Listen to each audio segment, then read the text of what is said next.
going back in time to Dead or Alive 3.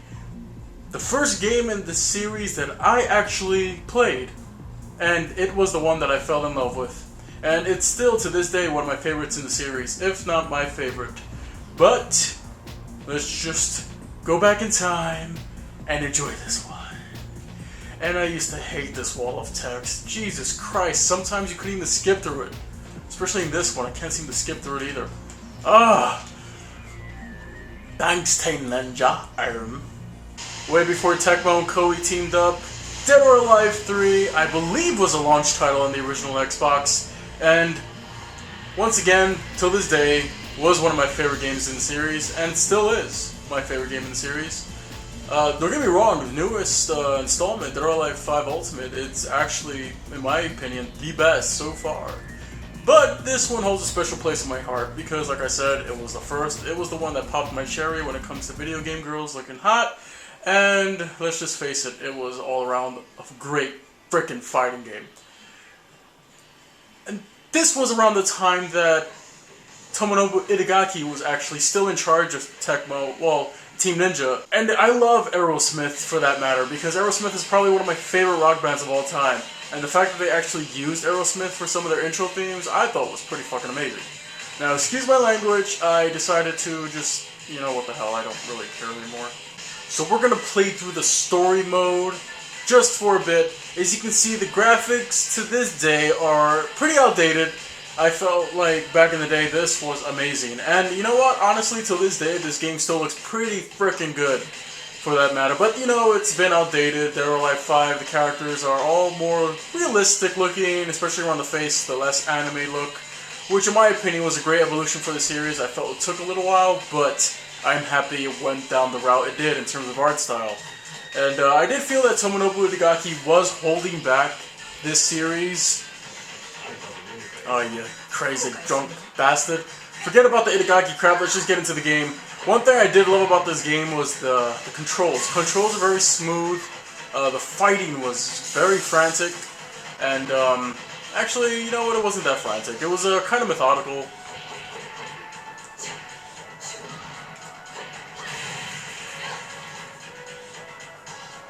Now this game just feels so much slower than it did back in the days.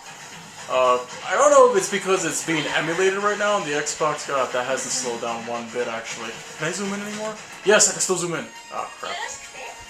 Lei Fang, probably one of my favorite girls in the series. I mean, I have a lot of them, to be perfectly honest with you guys, but she is definitely one of the cutest, if not the hottest, Chinese girls in any fighting game I've ever played.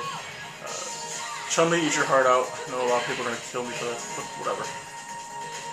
This is actually one of the stages they actually brought back for Dead or Alive 5 Ultimate, and I'm pretty happy that they did because it looks so much better now.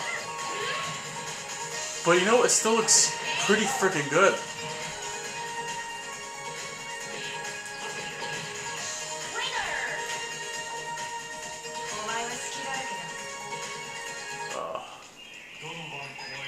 It's Bayman, or Bayman, or how you call it. This guy always used to whoop my ass, put me in these weird ground grapples, and I used to fucking son of a bitch! Case in point, this guy was a pain in the ass to fight against, but I was a pro at this game, probably like Major League Gaming pro, and I would whip everybody's ass. I mean, my brother-in-law actually got me into this game. He got me back into like fighting games, period. And this was one of the games that I actually enjoyed very much. And we used to play it together all the time, and he would always frickin' pick Jeff. Oh yeah, dig it! Macho Man, Randy Savage. Sorry, I got a little carried away. That's not Macho Man. It's Bass. Bass Armstrong.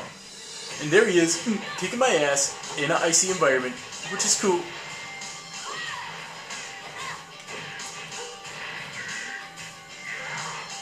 Jesus.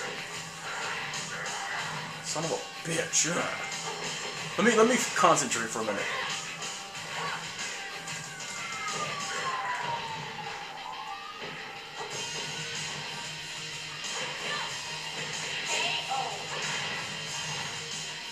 It's amazing how like limited the moveset is now that I look back on it. Compared to how they are now, everybody has so many combos and moves that are easy to pull off. But yeah, like I was saying, me and my brother-in-law used to get really into this game. I mean, he would always use that fucker Jan Lee, who to this day I still can't stand with a passion. I hate that guy. Jan Lee can suck my balls. Lei Feng, on the other hand, oh giggity, she could definitely, Anyways, as moving on, like I said, I would always use either Christy or Lei Feng in the beginning. And after a while, I just couldn't beat him. I just could never beat him, honestly. And my brother-in-law was a pain in the ass with Jan Lee, especially that running kick that he does that's like unblockable. I mean, it's not unblockable, but it's like definitely, you can't really block against it.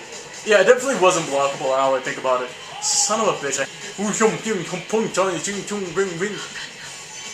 The countering system, I got used to the countering mechanic, something that he never really grasped because I was just such an easy like win for him. And then once I started picking up on that, he stopped playing me in this game for some reason. I guess he stopped finding the fun to kick my ass and didn't like the challenge.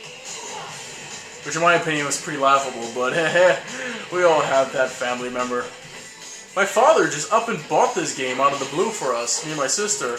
And my sister enjoyed this game just as much as I did, probably. I probably enjoyed it more simply because it was such eye candy.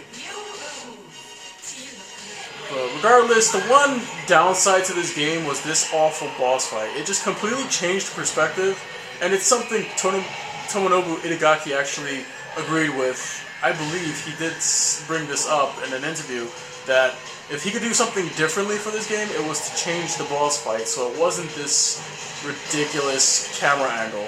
And they actually revisited this fight in Dead or Alive Dimensions for the Nintendo 3DS, where you can take pictures in 3D and non-3D, and they changed perspective so that it was not like behind the back.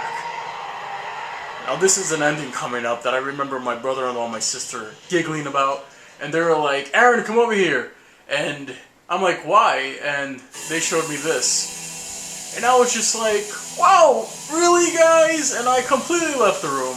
And I was just like, you guys are stupid. You guys are idiots. Not so long after, I found this to be one of the hottest fucking indie movies in any fighting game whatsoever. And yes, it was very enjoyable. I'll be a man and admit it. This game was definitely a teenage boy's wet dream, I tell you that much. Death Valley Driver, boom. Freaking love this game, man.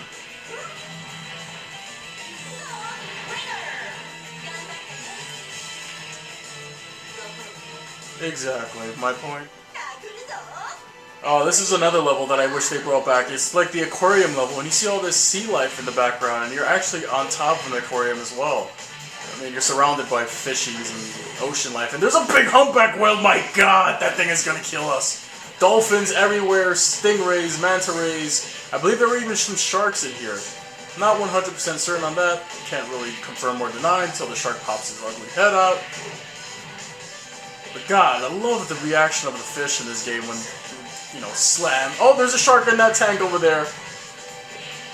The music for this game was, oh my God, it's still, like I said, my favorite in the series. So much so that in Dead or Alive 5 Ultimate, almost every track in that game, I've changed. And I've changed it to the music from this game. I don't want to fight this guy anymore. So let me just powerbomb and end it. Oh, that's son of a bitch. Oh, snap! How did he not die from that? For God's sakes, man! He will die. Son of a bitch.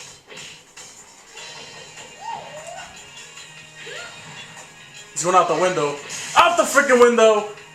Out the freaking window with that. Bye, bitch. You're dead. Mad skills, yo. BAM! Motherfucker. So thanks for watching this episode of Friday Fighters starring Dead or Alive 3 for the original Xbox. I appreciate it, guys. Please let me know what you thought of this game in the comments. Also, is there a fighting game that you would like me to review or go over in my next Friday Fighters? Please let me know. I'm interested to, you know, I'm interested in your input. So please let me know in the comments. Follow me on Twitter @SpaceyG. If you don't follow me now, you can hit me up on there. Let me know. And, yeah, that's it. Ta-ta for now. Kazumi!